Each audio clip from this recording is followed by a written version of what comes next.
अस्सलाम वालेकुम dear students. आज हम बायोलॉजी चैप्टर नंबर 18 फार्माकोलॉजी, ठीक है, इसका फार्माकोलॉजी चैप्टर का lecture number 3 antibiotics and vaccines, इसके बारे में आज हम देखेंगे।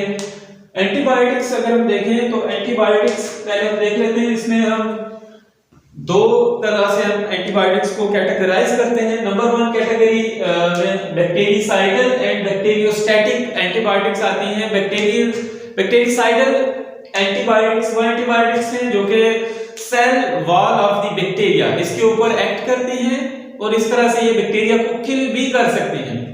जब ये बैक्टीरिया को किल करेंगे तो हम इनको बैक्टीरिसाइडल का नाम हम देंगे। और बैक्टीरियोस्टैटिक वो हमारे पास ड्रग्स हैं जो कि बैक्टीरिया को किल तो नहीं कर सकती, लेकिन बैक्टीरिया की फर्दर ग्रोथ को क्या करती हैं, रोक देती हैं। बैक्टीरिया के किसी ना किसी मेटाबॉलिक प्रोसेस के ऊपर जाकर प्रॉब्लम काज करती हैं, जिसकी वजह से बैक्टीरिया की फर्दर ग्रोथ रुक जाती है, लेकिन जो पहले से मौजूद बैक्टीरिया है उनको ये किल नहीं कर सकती। तो बैक्टीरियासाइडल और बैक्टीरियोस्टैटिक में ये फर्क है। सेकंड हम कैटेगरी बनाते हैं on the basis of their spectrum, ठीक है, कि कितने ज्यादा बैक्टीरिया को ये किल कर सकती है, कितने ज्यादा टाइप्स ऑफ बैक्टीरिया को या स्पीशीज को किल कर सकती है। ब्रॉड स्पेक्ट्रम वो एंटीबायोटिक्स हैं जो कि a large number of bacteria को किल करने की सलाहियत रखती हैं, क्योंकि बहुत ज्यादा बैक्टीरिया की तादाद को किल करने की नियरली ऑल द बैक्टीरिया को ये किल कर सकती है ब्रॉड स्पेक्ट्रम एंटीबायोटिक्स। और नैरो स्पेक्ट्रम एंटीबायोटिक्स चंद एक बैक्टीरिया की इकसाम को किल करने की सलाहियत सिर्फ रखती है। तो ये इनमें ब्रॉड स्पेक्ट्रम और नैरो स्पेक्ट्रम में क्या है डिफरेंस है। ज्यादातर जो डॉक्टर प्रेस्क्राइब करते हैं वो ब्रॉड स्पेक्ट्रम एंटीबायोटिक्स को प्रेस्क्राइब करते हैं ताकि वो इन्फेक्शन जो है वो इन्फेक्शन काज करने वाला जो बैक्टीरिया है उसको किल किया जा सके। इसकी अगर हम देखें, अगर टाइप्स के बारे में बात करें तो नंबर 1 टाइप आती है इसकी सेफेलोस्पोरिन्स। एंटीबायोटिक्स में नंबर 1 जो आती है वो कौन सी है, वो सेफेलोस्पोरिन्स है। सेफेलोस्पोरिन बैक्टीरिसाइडल है। बैक्टीरिसाइडल का मतलब है कि ये सेल वॉल के ऊपर एक्ट करती है, सेल वॉल को डिग्रेड करती है, जिससे बैक्टीरिया की डेथ हो जाती है।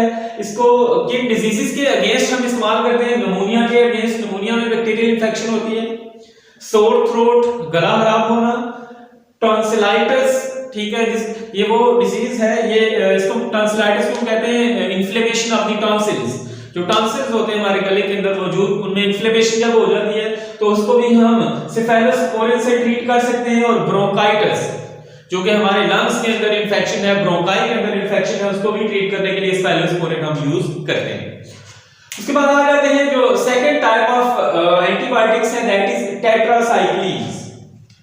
टेट्रासाइक्लिन्स ये भी एंटीबायोटिक्स हैं, लेकिन ये बैक्टीरियोस्टैटिक एंटीबायोटिक्स हैं। ये बैक्टीरिया को किल करने की सलाहियत नहीं रखती, बल्कि बैक्टीरिया के अंदर जो न्यू बैक्टीरिया बनने होते हैं उनके अंदर प्रोटीन सिंथेसिस के साथ क्या करती है, ये उसको ब्लॉक कर देती है। जब प्रोटीन सिंथेसिस को रोक देती है तो न्यू बैक्टीरिया बनना भी बंद हो जाते हैं, ठीक है, न्यू बैक्टीरिया नहीं बनते, ठीक है। इसको हम रेस्पिरेटरी ट्रैक्ट के अंदर होने वाली इंफेक्शंस, यूरिनरी ट्रैक्ट के अंदर होने वाली इंफेक्शंस के अगेंस्ट, ठीक है, और इंटेस्टाइन्स के अंदर हमारे इंटेस्टाइन में होने वाली जो इंफेक्शंस हैं उनसे उनको रोकने के लिए, उन इंफेक्शंस को फर्दर बढ़ने से रोकने के लिए हम टेट्रासाइक्लिन्स को इस्तेमाल करते हैं। लेकिन टेट्रासाइक्लिन जो है वो 8 साल से कम जो उम्र के बच्चे हैं उनमें हम इस्तेमाल नहीं कर सकते। क्यों नहीं कर सकते? क्योंकि उस वक्त उनके अंदर जो टूथ फॉर्मेशन का प्रोसेस है वो चल रहा होता है। अगर टेट्रासाइक्लिन हम इस्तेमाल कर देंगे टूथ फॉर्मेशन के प्रोसेस के दौरान ही, 8 साल से कम उम्र के बच्चों के अंदर ही, तो उनमें प्रॉब्लम क्या आएगी? उनमें प्रॉब्लम ये आएगी कि उन बच्चों के अंदर डीकलरेशन ऑफ टीथ हो जाएगी, जो दांतों का कलर है, रंग है, वो क्या हो जाएगा, वो खत्म हो जाएगा, हलाक हो जाएगा।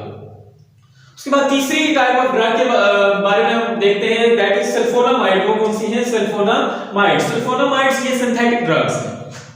ये क्या है? सिंथेटिक एंटीबायोटिक्स हैं और इनके अंदर जो है वो सल्फोनामाइड ग्रुप का होना क्या है, बहुत जरूरी है। ये फंक्शनल ग्रुप उनके अंदर प्रेजेंट होना जरूरी है। इसको ऐड किया जाता है डिफरेंट ड्रग्स के अंदर, सल्फोनामाइड ग्रुप को, और सल्फोनामाइड्स तैयार की जाती हैं। सल्फोनामाइड का मैकेनिज्म ऑफ एक्शन क्या है, काम करने का तरीका क्या है, कि ये फोलिक एसिड मेटाबॉलिज्म के साथ क्या करती हैं, उसको ब्लॉक करती हैं, उसकी इनहिबिशन करती हैं। तो इस तरह जो फोलिक एसिड इस्तेमाल करने वाले बैक्टीरिया हैं उनकी क्या हो जाती है, वो किल हो जाते हैं। इसको जो डिजीज है या कुछ डिजीजेस या कुछ हम कह सकते हैं इन्फेक्शंस में इस्तेमाल कर सकते हैं, जैसे कि निमोनिया के अंदर हम इसको इस्तेमाल कर सकते हैं, यूरिनरी ट्रैक्ट इन्फेक्शन के अंदर हम इसको, यूटीआई के अंदर हम इसको इस्तेमाल कर सकते हैं, ठीक है। एंड उसके बाद ये तो होगी 3 जो टाइप्स हैं बैक्टीरिया एंटीबायोटिक्स की, ठीक है, जो कि बैक्टीरिया को किल करने वाली ड्रग्स है, ठीक है। उसके बाद एंटीबायोटिक रेजिस्टेंस, ये एक न्यू डिस्कशन है, ठीक है, रीसेंट डिस्कशन है। एंटीबायोटिक रेजिस्टेंस एक्चुअली होता क्या है, जब हम जो एंटीबायोटिक्स हैं इनको मिसयूज करते हैं, इनको हम एब्यूज करते हैं, मिसयूज करते हैं, ठीक है, हम जो है वो डायरेक्टली हाई पोटेंसी की जो एंटीबायोटिक्स हैं वो इस्तेमाल करना शुरू कर दें, या हम बार-बार एंटीबायोटिक्स, उन्हीं एंटीबायोटिक्स को इस्तेमाल करना शुरू कर दें, या अगर हमें कोई वायरल डिजीज है और उसके खिलाफ हम एंटीबायोटिक्स इस्तेमाल करें हालांकि उनकी जरूरत ही नहीं है। तो इस दौरान क्या होता है कि bacteria are very smart, bacteria के अंदर म्यूटेशन का प्रोसेस होता रहता है, तो अपने अंदर क्या करता है, वो अपने अंदर जेनेटिक चेंज ले आता है। उस जेनेटिक चेंज की वजह से कुछ ऐसी प्रोटीन्स बैक्टीरिया में बनती हैं जो कि एंटीबायोटिक्स के खिलाफ रेजिस्टेंस पैदा कर देती हैं। Bacteria which normally kill on antibiotics, ठीक है, कि एंटीबायोटिक्स का जब एक्सपोजर मिलेगा उनको नॉर्मली किल हो जाएंगी, ठीक है, लेकिन जब अगर बैक्टीरिया रेजिस्टेंट हो गया है तो in the presence of antibiotics भी बैक्टीरिया सर्वाइव कर सकता है, ठीक है, कोई इफेक्ट ऐसे बैक्टीरिया को फिर नहीं होता। इंटरेस्टिंग चीज ये है कि जो बैक्टीरिया रेजिस्टेंस हासिल कर लेते हैं वो इसी रेजिस्टेंस का पैटर्न दूसरे बैक्टीरिया के साथ शेयर करते हैं और उनको भी रेजिस्टेंस बनाने के काबिल उनको भी रेजिस्टेंट कर देते हैं उस एंटीबायोटिक के खिलाफ।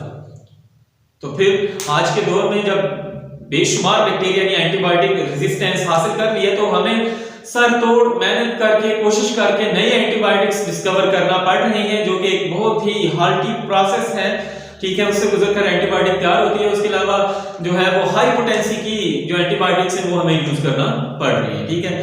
तो बात तो हाई पोटेंसी की एंटीबायोटिक्स भी जो है वो फंक्शन नहीं करती अगर बैक्टीरिया रेजिस्टेंस है उसके खिलाफ भी। तो ऐसी केस के अंदर बैक्टीरियल इन्फेक्शन को ट्रीट करना क्या है वो बहुत ज्यादा प्रॉब्लमेटिक हो जाता है, ठीक है। तो हमें जो ड्रग्स हैं उनको फिर यूज करना नहीं चाहिए, ठीक है। जो प्रेस्क्राइब्ड मेडिसिन्स हैं only prescribed medicines should be used, self medication should not be applied, ठीक है। सेल्फ मेडिकेशन को हमें क्या करना चाहिए, हमें उसको इस्तेमाल नहीं करना चाहिए, बल्कि हमें उसको जो है वो प्रमोट भी नहीं करना चाहिए। उसके बाद वैक्सीन्स, जो आज का दूसरा टॉपिक है हमारा वो है vaccines. Vaccines basically vaccines are killed और वीक पैथोजेंस। बैक्टीरिया क्या होते हैं, बेसिकली ये पैथोजेंस होते हैं, लेकिन इनको हमने किल किया होता है या हमने इनको वीकेंड किया होता है, ठीक है। किल करेंगे तो फिर भी, अगर वीक कर देंगे तो फिर भी ऐसे बैक्टीरिया या ऐसे वायरसेस जो बीमारी फैलाने के काबिल नहीं रहेंगे उनको हम वैक्सीन के तौर पर हम इस्तेमाल करते हैं। सबसे पहले वैक्सीन को इस्तेमाल किया था, वैक्सीनेशन का जो प्रोसेस है वो डिस्कवर किया था एडवर्ड जेनर ने 1796 के अंदर। उसने एक यंग बॉय को क्या किया था, उसने काउ से एक लेयर लिया, उससे पस एक्सट्रैक्ट की, उस पस को इंजेक्ट कर दिया एक यंग बॉय के अंदर। बाद में उसने इंजेक्ट किया उसी बॉय के अंदर, बाद में उसने स्मॉल पॉक्स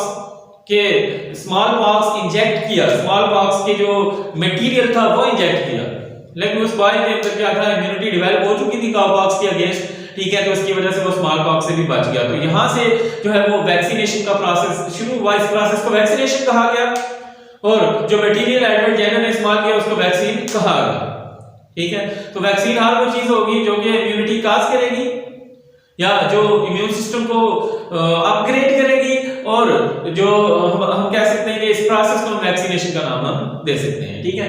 तो इसमें बेसिकली जो नॉर्मल प्रोसेस है अगर हम वो समझ लें तो उससे हम वैक्सीनेशन के बारे में हमें पढ़ने में बहुत आसानी हो जाएगी, ठीक है। नॉर्मल प्रोसेस के अंदर, ठीक है, एक कोई भी पैथोजन, कोई भी बैक्टीरिया या वायरस डिजीज जब काज करता है तो उस डिजीज काजिंग के दौरान उसकी कोई प्रोटीन इस्तेमाल की जाती है या कोई भी पार्ट उसका इस्तेमाल होता है जो कि विरुलेंस काज करता है, जो कि इन्फेक्शन काज करता है, ठीक है। तो जब वो इन्फेक्शन नॉर्मली काज करता है तो हमारे व्हाइट ब्लड सेल्स के अंदर मौजूद बी लिम्फोसाइट सेल्स हैं जो कि प्लाज्मा सेल्स बनाते हैं, और प्लाज्मा सेल्स उस प्रोटीन या उस पार्ट के खिलाफ एंटीबायोटिक्स बनाते हैं या एंटीबॉडीज बनाते हैं। क्या बनाते हैं? एंटीबॉडीज। और एंटीबॉडी और फिर वो उस एंटीजन के साथ या उस पार्ट के साथ मिल जाएगी जो बीमारी फैला रहा है, जो इन्फेक्शन काज कर रहा है या जो नुकसान पहुंचा रहा है, तो फौरन उसके साथ वो बाइंड करेगा, उसको क्या करेगी? न्यूट्रलाइज कर देगी, उसको काम करने से रोक देगी। ये तो हो गया नॉर्मल हमारा बॉडी फंक्शन इम्यूनिटी का। तो वैक्सीनेशन के दौरान जब हम किल्ड और वीक पैथोजन इस्तेमाल करेंगे, जब ये इंजेक्ट करेंगे किसी भी इंसान की बॉडी के अंदर, तो होगा क्या? तो उस दौरान ये होगा कि वो जो हम पैथोजन यूज करें या तो वो किल्ड है या वो वीक है, वो बीमारी एक्चुअली नहीं काज कर सकता, वो एक्चुअली बीमारी नहीं काज कर सकता, लेकिन हमारा इम्यून सिस्टम उसको एज ए पैथोजन ट्रीट करता है और उस पैथोजन के खिलाफ, उसकी प्रोटीन के खिलाफ एंटीबॉडीज बनाना स्टार्ट कर देता है। वो एंटीबॉडीज काफी अर्सा तक हमारे ब्लड के अंदर मौजूद रहती हैं, और जब भी रियल पैथोजन आता है, जब भी real pathogen, real virus, real bacteria attack करेगा, तो जो हमारी बॉडी का इम्यून सिस्टम है वो पहले से एक्टिव है, वो फौरन उसको क्या करेगा? नॉकआउट कर देगा, उसको रिकॉग्नाइज कर लेगा, उसको पहचान लेगा, क्योंकि ब्लड की मेमोरी सेल्स के अंदर काफी लंबे अरसे तक उसी बैक्टीरिया की वो जो पैथोजेनिक प्रोटीन्स हैं वो क्या रहती हैं? वो मौजूद रहती है। ठीक है, तो आज के लेक्चर में यही है। आज हमारा जो चैप्टर है ये खत्म हो चुका है। ठीक है, तो नेक्स्ट क्लास में इंशाल्लाह नेक्स्ट लेक्चर के साथ हाजिर होंगे। अल्लाह हाफिज़।